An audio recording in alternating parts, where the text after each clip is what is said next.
Hello friends, bye academy में आप सभी का स्वागत है। आशा करता हूं आप लोग अच्छे होंगे, अपनी पढ़ाई और सेहत का ध्यान काफी अच्छे से रख रहे होंगे। मेरा नाम योगेंद्र है और मैं यहां पर आपको DSSB, KVS, NVS और EMRS की तैयारी करा रहा हूं। अगर आप TGT SST की तैयारी कर रहे हैं तो ये सारी क्लासेस आपके लिए इंपॉर्टेंट है, क्योंकि हम यहाँ पॉलिटिकल सेक्शन कर रहे हैं TGT SST वाला। तो हमने काफी क्लासेस ले चुकी हैं, आपकी 50 क्लास हो चुकी हैं, ये 51वीं क्लास है। तो देखते हैं लोकतांत्रिक राजनीति भाग 2 हम देख रहे हैं 10th क्लास की एनसीईआरटी।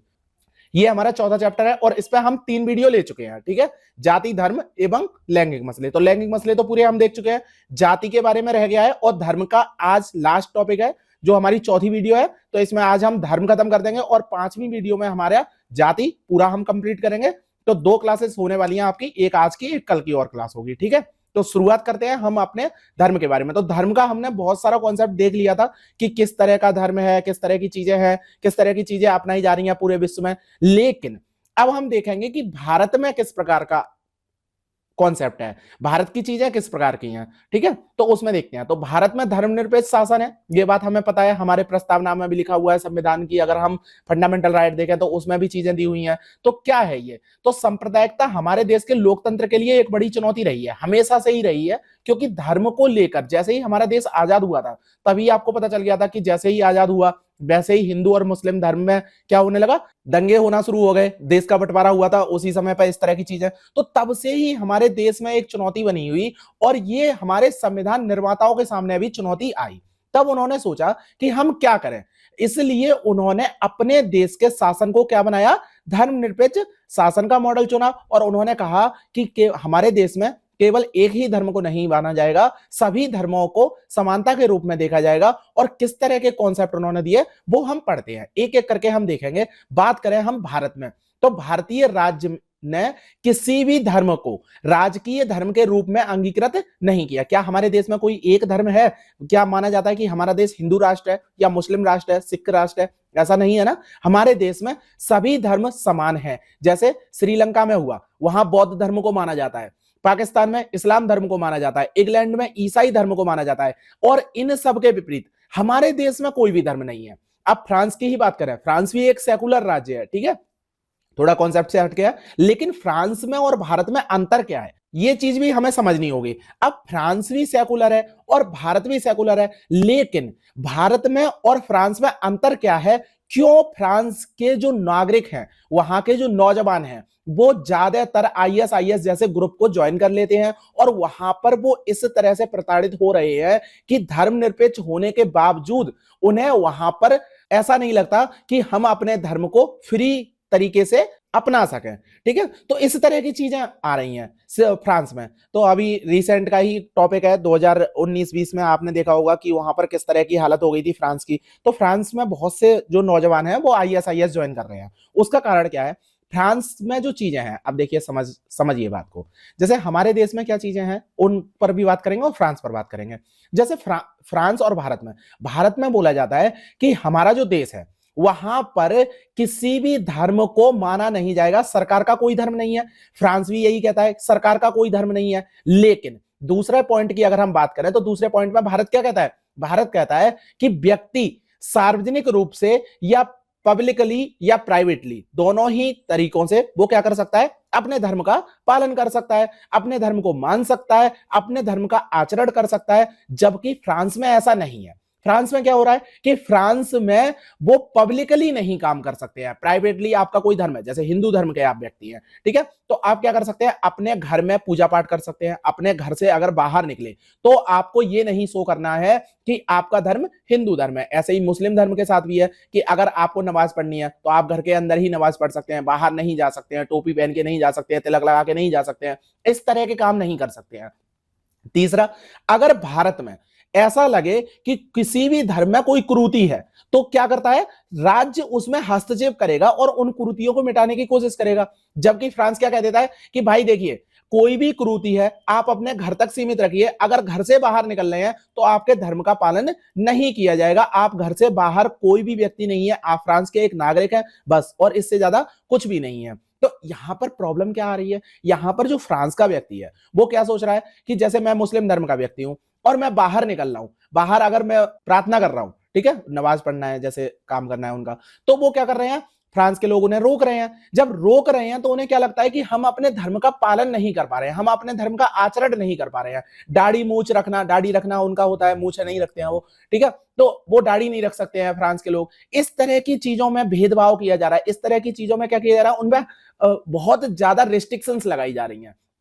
ये चीजें होती हैं कि फ्रांस में जो लोग हैं वो अपने धर्म का पालन सही तरीके से नहीं कर पा रहे हैं और उन्हें लगता है कि हमारे धर्म को प्रताड़ित किया जा रहा है, और वो ज्यादातर आईएसआईएस ग्रुप ज्वाइन कर लेते हैं। तो ये चीजें फ्रांस में हैं। आप समझ में आया कॉन्सेप्ट? तो भारत इससे किस तरह से अलग है, तो भारत की चीजें देखेंगे। एक तो भारत में राज्य का कोई धर्म नहीं है और किसी भी धर्म को अंगीकृत नहीं किया गया है। अगला पॉइंट अगर देखें तो संविधान में सभी नागरिकों और समुदाय को किसी भी धर्म का पालन करने और प्रचार करने की आजादी दी है, जबकि फ्रांस में ऐसी आजादी नहीं दी हुई थी। क्यों? क्योंकि बाहर नहीं जा सकते हो आप, अपने घर में करिए, जो भी धर्म है आपका पालन करिए, ठीक है। जबकि भारत में क्या है, आजादी है, आप धर्म का प्रचार करिए, आप धर्म का पालन करिए, बाहर जाइए, मंदिर में जाइए, मस्जिद में जाइए, इस तरह का काम करिए, ठीक है। तीसरा पॉइंट अगर देखें तो संविधान धर्म के आधार पर किए जाने वाले किसी भी तरह के भेदभाव को अवैधानिक घोषित करता है। अब धर्म के पक्ष में ये पॉइंट है, एक तो धर्म के पक्ष में है कि अगर कोई भेदभाव हो रहा है, आपका किसी भी धर्म के साथ भेदभाव हो रहा है, तो संविधान क्या करेगा, संविधान कहेगा कि नहीं, आपके धर्म के साथ भेदभाव नहीं किया जा सकता। अगर कोई राज्य सरकार है या केंद्र सरकार है आपके धर्म के प्रति क्या कर रही है, सहानुभूति नहीं दिखा रही है, दूसरे धर्म के प्रति सहानुभूति दिखा रही है, तो इस जगह पर क्या होगा, सरकार को गलत ठहराया जाएगा और ये केस सीधे सुप्रीम कोर्ट में जाएगा और सुप्रीम कोर्ट में फैसले आएंगे कि नहीं, आपने गलत किया है। समझ में आया तीसरा कॉन्सेप्ट? चौथा कॉन्सेप्ट है कि अगर कोई व्यक्ति है और उसका धर्म है, उस धर्म में अगर कुछ भी गलत चीजें हैं तो उन गलत चीजों में शासन क्या करेगा, धार्मिक मामलों में दखल देने का भी अधिकार है शासन के पास। तो यही है, जैसे छुआछूत था, ठीक है, तो छुआछूत की इजाजत नहीं होती है।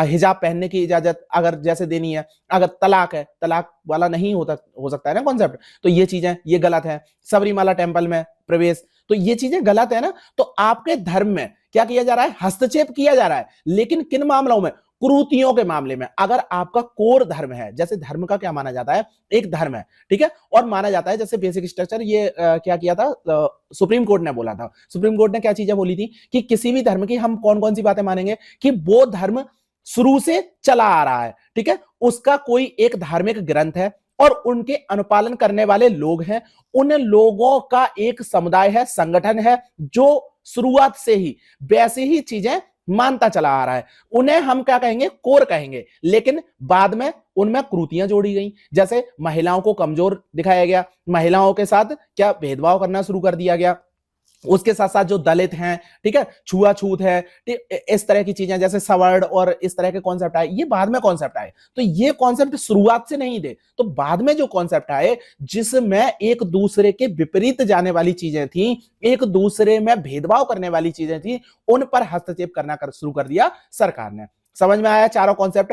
चारों ही आपके लिए इंपॉर्टेंट है और आपके एग्जाम में सीधे सीधे आ सकते हैं कि भारत के मामले में किस प्रकार के संविधान में अधिकार दिए हुए हैं, और ये हम पढ़ भी चुके हैं। अगर आपको याद होगा थोड़ा सा फंडामेंटल राइट, तो हमने बताया था आपको, ठीक है, उसमें हम पूरा पढ़ ही चुके हैं ये। तो यही चीजें हैं धर्म के मामले में किस प्रकार से दिया हुआ है। लेकिन अगर देखें कि क्या केवल धर्मनिरपेक्ष शासन भारत बन जाए, ठीक है, तो उतने से काम चल जाएगा? प्रत्येक व्यक्ति की विचारधारा अगर नहीं बदले, केवल धर्म बदल दो, हम अपने इसमें कहते हैं, संविधान में कहते हैं कि भाई हमने धर्मनिरपेक्ष शासन बना दिया और संविधान में लिख दिया, तो क्या ये इससे हो जाएगा काम? नहीं होगा इससे काम। हमारे जो विचार हैं वो हमारे संविधान की बुनियाद है, और सांप्रदायिकता भारत के लिए सिर्फ लोगों के लिए एक खतरा नहीं है, ये क्या है, भारत की बुनियादी अवधारणा के लिए एक चुनौती भी है। समझ में आया? तो इसी वजह से क्या कहा जाता है कि हमें केवल धर्मनिरपेक्ष संविधान ही नहीं बनाना, हमें अपने दैनिक जीवन में जो चीजें चल रही हैं, सांप्रदायिकता की जो चीजें चल रही हैं, पूर्वाग्रह है, ठीक है, जैसे हम मानते हैं एक कॉन्सेप्ट जो आप मानेंगे कि कहा जाता है कि मुस्लिम लोगों की जनसंख्या लगातार बढ़ रही है और एक टाइम पे ऐसा होगा कि मुस्लिम समाज पूरे भारत पर राज करेगा। क्या ऐसा हो सकता है? अगर आप पिछले जो कमेटी बनी थी सच्चर समिति। तो सच्चर समिति का अगर आप कॉन्सेप्ट देखेंगे तो उसने तो इस तरह की चीजों को नकारा था।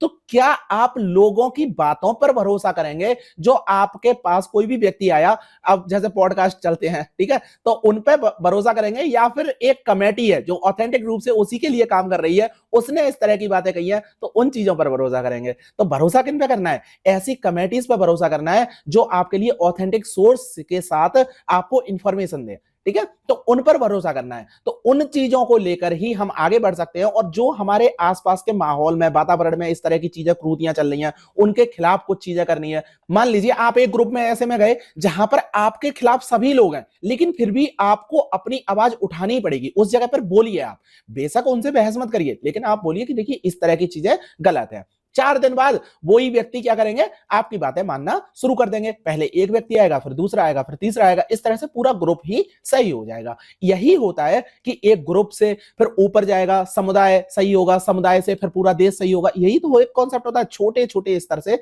चलकर हम ऊपर तक जाते हैं।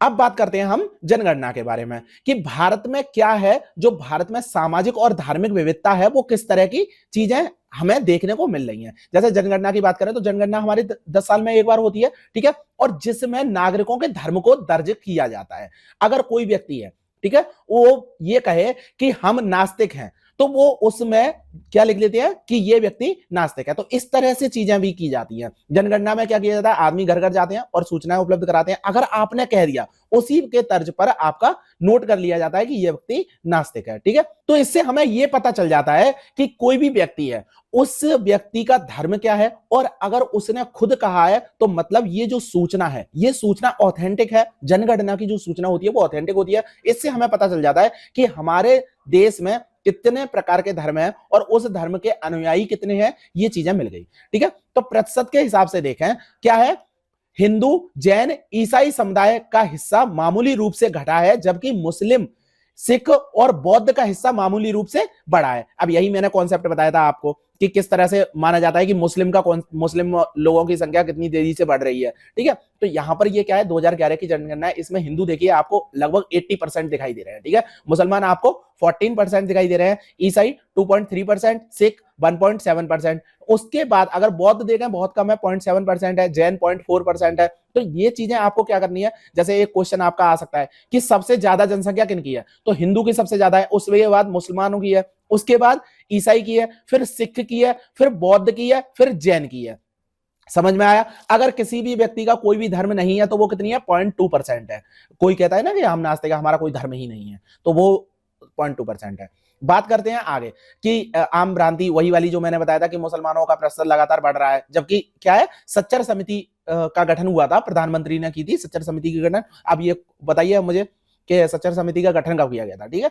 तो इसमें क्या है कि 50 सालों में 3-4% बढ़ जाएगी मुसलमानों की जनसंख्या, लेकिन इससे ज्यादा नहीं बढ़ेगी। अब 50 सालों में बढ़ रही है तो इसका मतलब ये नहीं है ना कि बहुत ज्यादा बढ़ रही है। समझ में आया कॉन्सेप्ट? अब ये बात हम देखें तो क्या केवल धर्म के ऊपर ही ये लागू होती है? बहुत सारी जातियां भी ऐसी हैं जिन पर भी ये बातें लागू होती हैं। कहा जाता है कि कोई जाति है, नीची जाति है, ऊंची जाति है, तो इस तरह की है। इनमें क्या होता है कि जनगणना में 2 विशिष्ट जातियां हैं जिन्हें शामिल किया जाता है, एससी और एसटी को, ठीक है, जिनकी गिनती अलग से दर्ज की जाती है। तो इन दोनों बड़े समूहों में कई जातियां हैं। और आदिवासी समूह तो आपको बताइए, एक तरह के आदिवासी समूह नहीं होते हैं, कई तरह के आदिवासी समूह हैं। उन समूहों को भी एक साथ किया जाता है और इन्हें क्या किया गया है, एक जगह पर दर्ज कर दिया गया है, ठीक है। जब सरकार ने दर्ज कर दिया तो उसे क्या कहा जाएगा? अनुसूचित कहा जाएगा, शेड्यूल्ड कहा जाएगा। शेड्यूल कर दिया तो शेड्यूल्ड कहा जाएगा। तो ये इसी वजह से इन शब्दों के सामने क्या लगाया जाता है, हमें अनुसूचित शब्द लगा हुआ मिलता है। अगर हम बात करें अनुसूचित जातियों में, जिन्हें आमतौर पर क्या कहा जाता है, दलित कहा जाता है। अभी यही मैंने बोला था, जैसे हरिजन कहा, महात्मा गांधी जी ने इन्हें हरिजन कहा था। तो इस तरह की जो जातियां हैं ये किस में मिलती हैं? हिंदू धर्म में मिलती हैं। और इन्हें क्या कहा जाता है? हिंदू सामाजिक व्यवस्था में अछूत माना जाता है और सामाजिक भेदभाव में इनके साथ बहुत ज्यादा बुरा किया जाता है, तिरस्कार किया जाता है। इन्हें मतलब छुआ नहीं जा सकता है, इन्हें बाहर नहीं। और पुराने जमाने में तो ऐसा कॉन्सेप्ट था कि डंडा मार के ये चलते थे कि लोग देख भी ना लें। तो इस तरह की चीजें थी, इन चीजों को भी खत्म किया गया। अब ये आपके एग्जाम में तो नहीं आएगा, देखिए इस तरह की चीजें आपके एग्जाम में नहीं आएंगी। तो आपको बस ऐसे ही ऊपर ऊपर देख लेना है कि जो अनुसूचित जातियां हैं उनके साथ किस तरह की चीजें की जा रही हैं। अनुसूचित जनजातियां, जिन्हें आमतौर पर आदिवासी कहा जाता है, वे समुदाय में शामिल होती हैं और अमूमन पहाड़ी होती हैं या जंगली होती हैं, जंगल में ही रहती हैं। और ज्यादातर इनका क्या है, समाज में मेलजोल नहीं बना हुआ था। समाज से बाहर रहते हैं, कटे छटे रहते हैं, ये इनके साथ क्या किया जाता है, जैसे ये चीजें यूज नहीं करेंगे, जैसे आपकी रेल है, आपके बस है, तो इस तरह की चीजों से इन्हें मतलब नहीं है, इन्हें ट्रांसपोर्टेशन से मतलब नहीं है, इन्हें बड़ी बड़ी बिल्डिंग से मतलब नहीं है। ये कहाँ रहते हैं, जंगल में रहते हैं और जंगल की ही पूजा करते हैं, जंगल से ही अपना पालन पोषण कर रहे हैं। ठीक है, तो 2011 की अगर जनगणना देखें तो इसमें क्या है, 16.6% अनुसूचित जातियां हैं, जबकि 8.6% अनुसूचित जनजातियां हैं। तो याद रखना है आपको, शेड्यूल कास्ट और शेड्यूल ट्राइब कितने परसेंट है, ये भी आपको याद रखना है।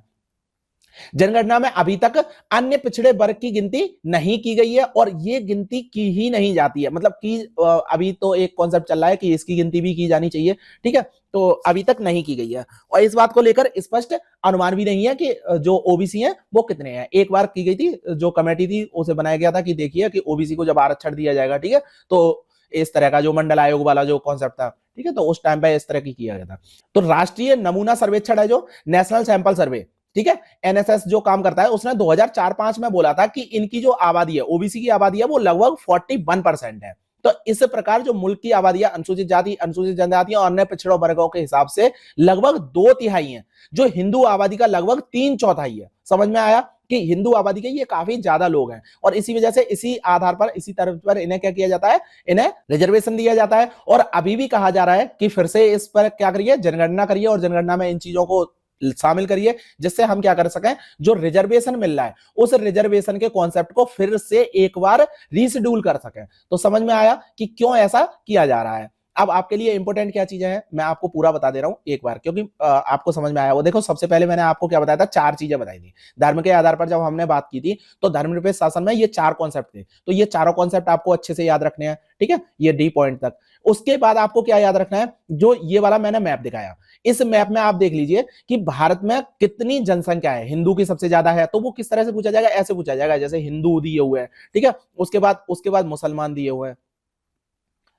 इस तरह से पूछा जाएगा। उसके बाद क्या आएगा, उसके बाद उसने कह दिया बौद्ध है, ठीक है, तो अब आपको पता होना चाहिए ये गलत है, बौद्ध नहीं है। उसके बाद क्या है, ईसाई है, फिर सिख है, फिर बौद्ध है। तो इस तरह के क्वेश्चन बन सकता है। उसके बाद क्या क्वेश्चन बन सकता है, उसके बाद अगर आप देखें तो बन सकता है एक सीधा, जैसे 2011 की जनगणना में कितना है, 16.6% है, और अनुसूचित मतलब एससी और एसटी की आपकी जनगणना पूछी जा सकती है। तो ये भी कॉन्सेप्ट आपको याद रखना है। इसके बाद अगर हम बात करें तो ओबीसी का पूछा जा सकता है, और ये किसने दिया था, नेशनल सैंपल सर्वे ने दिया था। तो नेशनल सैंपल सर्वे के बारे में थोड़ा सा हम पढ़ लेंगे, और ये चीज हम कहां पढ़ेंगे, इकोनॉमिक्स में पढ़ेंगे। ओके, तो इकोनॉमिक्स में ये वाला कॉन्सेप्ट पढ़ लेंगे, और 41% है ओबीसी की। तो समझ गए, आपके लेक्चर में इतना ही रखते हैं आज के में, और ज्यादा नहीं, क्योंकि इसे खत्म करना है हमें जल्दी से जल्दी। और हमारा हो गया, एक क्लास और होगी आपकी और चौथा चैप्टर खत्म हो जाएगा। ठीक है, उसके बाद लगभग 10 क्लास और है, जिससे आपकी पूरी पॉलिटी ही खत्म हो जाएगी। तो लेक्चर पसंद आ रहा है, लाइक करिए, लोगों के साथ शेयर कीजिए, और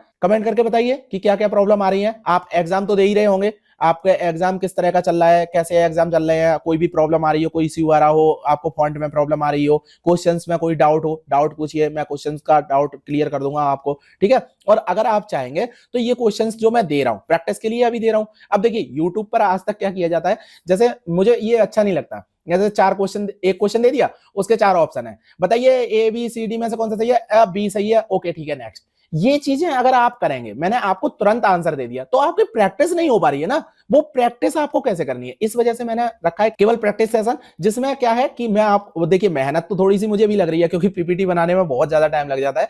तो आप देखिए, लेकिन फिर भी मैं कर रहा हूं, क्यों, क्योंकि ये चीजें ज्यादा जरूरी हैं। केवल इससे ही काम नहीं बन जाएगा कि हम क्या करें, हम आपको क्वेश्चंस दें और आंसर तुरंत बता दें, उससे आपका क्या है, 2 दिन बाद आप फिर से भूल जाएंगे, और वीडियो तो आप रिपीट करते नहीं है, एक भी बार नहीं की होगी, ठीक है, रिवीजन नहीं कर रहे हो। तो क्या करना है आपको, अगर आपके 40 नंबर से कम आए हैं, पॉलिटी में 40 नंबर से कम आए हैं, एक बार आप फिर से ये सारी वीडियोस देखिए और फिर से वही पेपर लगाइए। तब तक क्या हो जाएगा, 15 दिन हो जाएंगे, 15 दिन का आपका ये वाला पूरा है, खत्म हो जाएगी पॉलिटी, और फिर से एक फुल लेंथ पेपर आएगा जिसमें आपके 100 क्वेश्चन होंगे पॉलिटी के। तो 100 क्वेश्चन पॉलिटी के आप करना, फिर आप देखना कि इंप्रूवमेंट कितना आपको दिखाई देता है। समझ में आया, तो इस तरह से आपको करना है। तो आज के लेक्चर में इतना ही रखते हैं। Thank you very much.